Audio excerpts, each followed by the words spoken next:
Hello बच्चों, कैसे हैं आप सभी। उम्मीद करते हैं आप सभी अच्छे होंगे और पॉलिटी का आनंद ले रहे होंगे। तो पॉलिटी की इस सीरीज में हम लोग नागरिकता पढ़ रहे हैं। पिछला लेक्चर में हम लोग अनुच्छेद 5, 6, 7, 8, 9, 10, 11 कर लिए थे। आज हम लोग यहीं से कंटिन्यू करते हैं, राइट ना। तो मैंने आपको बताया था, देखिए अनुच्छेद 11 संसद को यह अधिकार देता है कि वह नागरिकता के प्राप्ति और नागरिकता के समाप्ति संबंधी कानून बना सके। और इसी पावर के तहत, इसी अधिकार के तहत संसद ने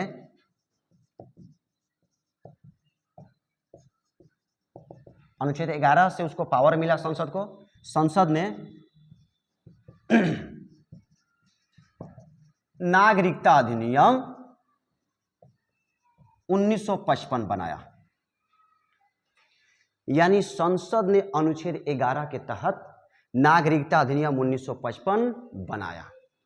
नागरिकता अधिनियम 1955 जो है ना, वो संविधान लागू होने के बाद बताता है कि आपको नागरिकता कैसे प्राप्त होगी और आपकी नागरिकता कैसे खत्म होगी। याद रखिएगा, नागरिकता अधिनियम 1955 संविधान लागू होने के बाद, संविधान लागू होने के बाद नागरिकता प्राप्ति तथा समाप्ति की बात करता है। मान लीजिए किसी व्यक्ति का जन्म 26 जनवरी 1950 के बाद हुआ, तो उसको नागरिकता कैसे मिलेगी, राइट ना। वही सारा बात हम लोग यहां समझेंगे। किसमें? नागरिकता अधिनियम 1955 में। ये बात तो क्लियर हो गया होगा। अच्छा, संविधान लागू होने के बाद हमको नागरिकता कैसे लेना है या हमारी नागरिकता कैसे समाप्त होगी, वो किसमें है? नागरिकता अधिनियम 1955 में, राइट ना। अब आइए देखिए, नागरिकता अधिनियम 1955 ना, नागरिकता प्राप्त करने के लिए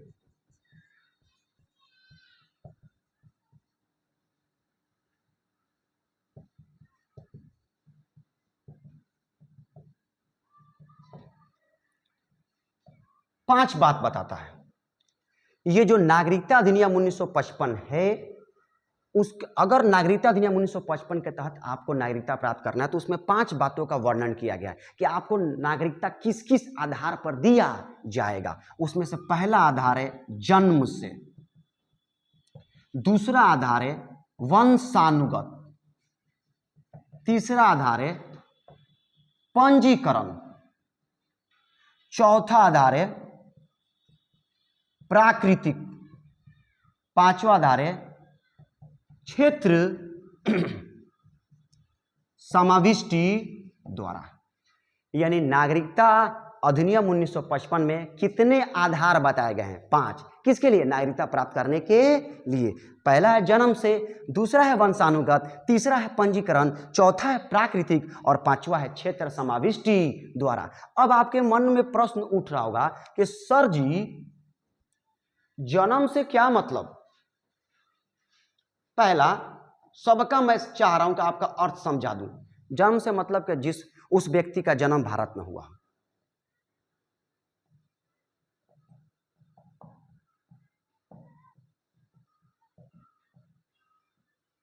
अगर उस व्यक्ति का जन्म भारत में हुआ हो तो उसको नागरिकता मिलेगी किस आधार से? जन्म के आधार से नागरिकता मिलेगी। दूसरा बात समझिएगा, वंशानुगत। वंशानुगत का अर्थ क्या है? उस व्यक्ति का जन्म भारत में नहीं हुआ बल्कि बाहर हुआ है। जन्म भारत के बाहर हुआ है। उस व्यक्ति का जन्म कहां हुआ? भारत के बाहर हुआ है, लेकिन उसके माता पिता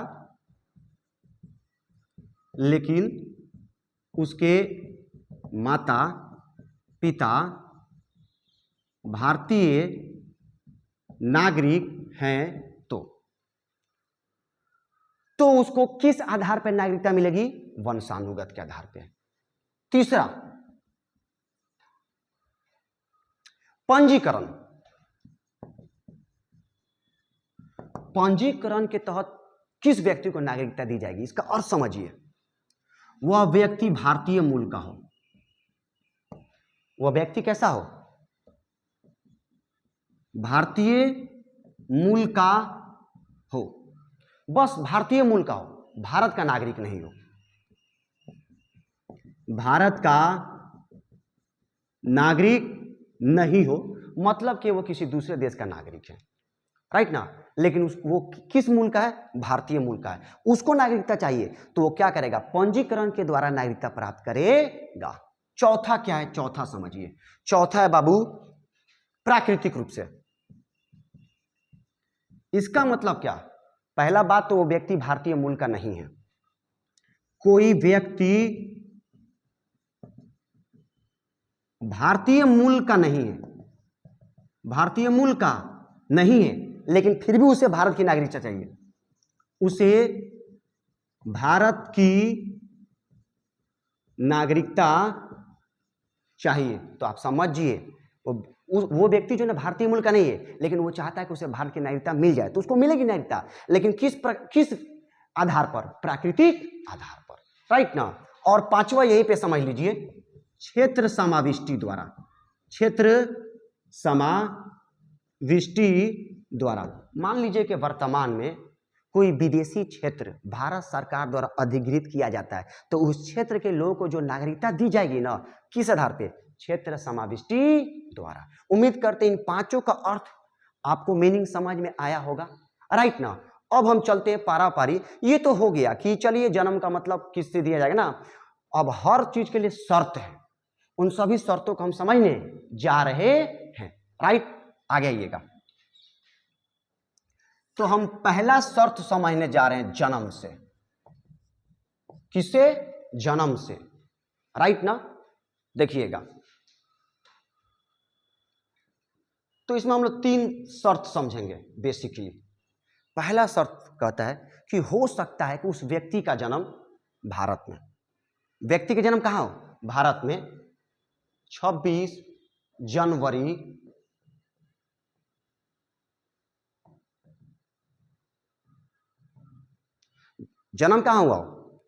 भारत में हुआ हो। कब हुआ हो? 26 जनवरी 1950 से 1 जुलाई 1987 के बीच। मान लीजिए कोई व्यक्ति है जिसका जन्म संविधान लागू होने के बाद हुआ, लेकिन 1 जुलाई 1927 से पहले हुआ, मतलब इसके बीच में हुआ है, ठीक है ना। तो वह बच्चा या वो व्यक्ति, ठीक है ना, वह व्यक्ति या बच्चा भारत का नागरिक होगा, भारत का नागरिक होगा। वो व्यक्ति किसका नागरिक होगा? भारत का नागरिक होगा। अब उसमें यह भी चेक नहीं किया जाएगा, ना यह भी जांचा जाएगा उसके मां बाप भारतीय है कि नहीं। बिना जांचे कि उसके मां बाप भारतीय हैं कि नहीं। इसको फिर से समझ लीजिए, कोई बात नहीं। देखिए क्या कर रहा है। मान लीजिए किसी व्यक्ति का जन्म 26 जनवरी 1950 से, ठीक है ना, और 1 जुलाई 1987 के बीच भारत में हुआ हो। अगर इस बीच में हुआ है ना, तो हम ये नहीं देखने जाएंगे कि आपके माँ बाप भारतीय नागरिक है या नहीं। बिना देखे हम आपको नागरिकता दे देंगे कि आप भारत के नागरिक हैं, राइट। ये बात समझ आया ना। दूसरा बात समझिएगा, दूसरा, यदि हो सकता है आपका जन्म 1 जुलाई 1987 से लेके 3 दिसंबर 2004 के बीच में हुआ हो ना। अगर मान लीजिए कि आपका जन्म भारत में ही 1 जुलाई 1987 से लेके 3 दिसंबर 2004 के बीच में हुआ हो, तो आपको भारत की नागरिकता मिलेगी, आपको भारत का नागरिक माना जाएगा। लेकिन शर्त यह है कि इसमें आपके मां या बाप में से कोई ना कोई भारतीय नागरिक होना चाहिए। मां या बाप में से कोई भारतीय नागरिक हो, भारतीय नागरिक हो। अंतर समझ में आया। इसमें जांच नहीं करेंगे कि आपके माँ बाप भारतीय हैं कि नहीं, लेकिन इसमें जांच करेंगे। अगर आपका जन्म 1 जुलाई 1987 के बाद हुआ है लेकिन 3 दिसंबर 2004 से पहले हुआ है तो इसमें देखा जाएगा कि आपके माँ बाप भारतीय हैं कि नहीं। अगर हैं तो आपको भारत की नागरिकता दी जाएगी, राइट ना। अब तीसरा केस समझिएगा। तीसरा केस क्या कहता है? तीसरा केस कहता है हो सकता है आपका जन्म 3 दिसंबर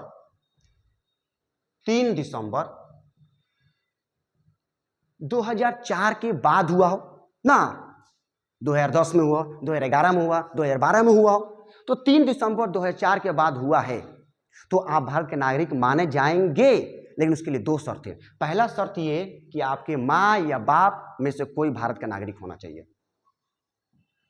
माँ या बाप भारतीय नागरिक होना चाहिए, भारतीय नागरिक होना चाहिए, पहला शर्त। और दूसरा शर्त जानते क्या है? कि आपके माँ बाप अवैध प्रवासी ना हो। क्या बाबू? अवैध प्रवासी, इलीगल माइग्रेंट्स ना हो।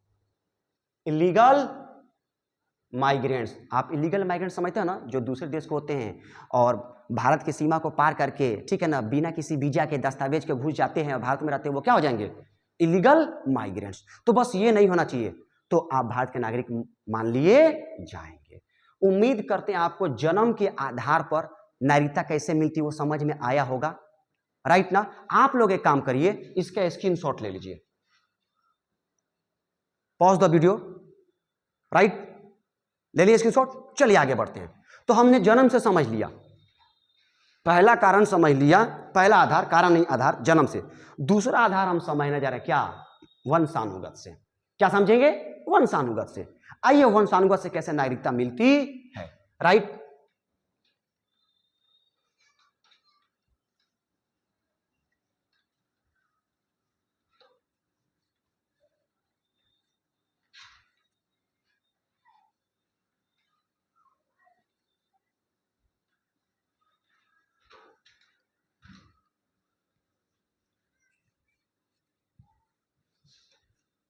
चलिए शुरू करते हैं वंशानुगत। आज का जब वीडियो मैंने स्टार्ट किया था तो आपको बताया था ना, वंशानुगत का मतलब होता है कि आपका जन्म भारत के बाहर हुआ हो। जन्म भारत के बाहर हुआ हो लेकिन आपके माँ बाप भारतीय नागरिक हैं, लेकिन माँ बाप भारतीय नागरिक हो तो आपको भारत की नागरिकता दी जाएगी, लेकिन कुछ शर्त के साथ। शर्त नंबर पहला,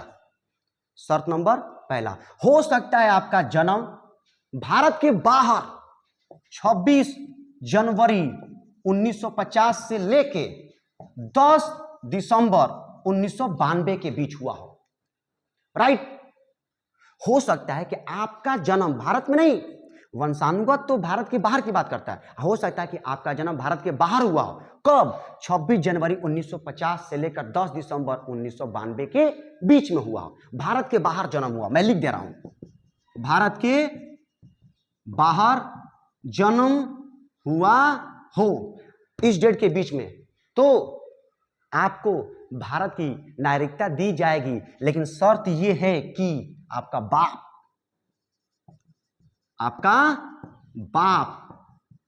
भारतीय नागरिक हो। सुनाया? मैं फिर से बताता हूं। मान लीजिए आप बाहर है, हिंदुस्तान से बाहर है और आपका जन्म 26 जनवरी 1950 से लेकर 10 दिसंबर 1992 के बीच में हुआ है, राइट ना, तो आपको भारत की नागरिकता दी जाएगी। लेकिन शर्त यह है कि आपका बाप, मां नहीं, बाप भारत का क्या हो? नागरिक हो। दूसरा शर्त यह है, यह भी तो हो सकता है कि आपका जन्म 10 दिसंबर 1992 से लेकर 3 दिसंबर 2004 के बीच हुआ हो, तब कैसे आपको भारत की नागरिकता मिलेगी?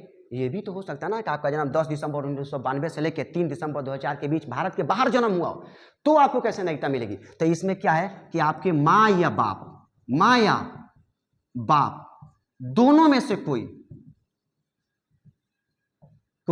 भारतीय नागरिक हो। क्या हो? भारतीय नागरिक हो। राइट ना? क्लियर? आगे बढ़े, चलिए तीसरा समझिएगा। तीसरा कारण क्या है? तीसरा कारण है कि हो सकता है आपका जन्म 3 दिसंबर 2004 के बाद हुआ हो। 3 दिसंबर 2004 के बाद हुआ हो। तो जानते हैं, यदि आपका जन्म भारत के बाहर 3 दिसंबर 2004 के बाद हुआ है तो आपको वंशानुगत के आधार पर, वंशानुगत के आधार पर नागरिकता नहीं मिलेगी। नागरिकता नहीं मिलेगी। बात समझे ना? 3 दिसंबर 2004 के बाद यदि आपका जन्म भारत के बाहर हुआ हो तो वंशानुगत के आधार पर आपको नागरिकता नहीं मिलेगी। फिर आपको कैसे मिलेगी? तो जब जन्म हुआ है, जन्म से 1 साल के अंदर, 1 साल के अंदर जिस देश में है, हर देश में भारत की एम्बेसी होती है, वहां पर आप जा करके कॉन्सुलेट से मिलकर कॉन्सुलेट से रजिस्ट्रेशन करा दीजिए। यदि आपका जन्म 3 दिसंबर 2004 के बाद हुआ हो तो आपको वंशानुगत के आधार पर नागरिकता नहीं मिलेगी। करना क्या है? जिस दिन जन्म हुआ उससे 1 साल के भीतर आप जिस देश में है वहां के एम्बेसी में जाइए, कॉन्सुलर रिप्रेजेंटेटिव से मिलिए, उनसे क्या करा दीजिए, रजिस्ट्रेशन करा दीजिए, आपको भारत का नागरिकता मिल जाएगी। राइट ना? उम्मीद करते हैं आपको वंशानुगत समझ में आया होगा। क्लियर? आगे बढ़ते हैं। आगे बढ़ने से पहले एक चीज मैं पूछना चाहता हूं, आप लोग बताइएगा। पिछला जो लेक्चर मैंने अभी बताया टॉपिक, जन्म से जो नागरिकता था, मान लीजिए हमारे देश में अलग अलग देश के डिप्लोमेट्स रहते हैं, राजदूत रहते हैं, ठीक है ना? तो क्या राजदूत को, डिप्लोमेट्स को नागरिकता दी जा सकती है?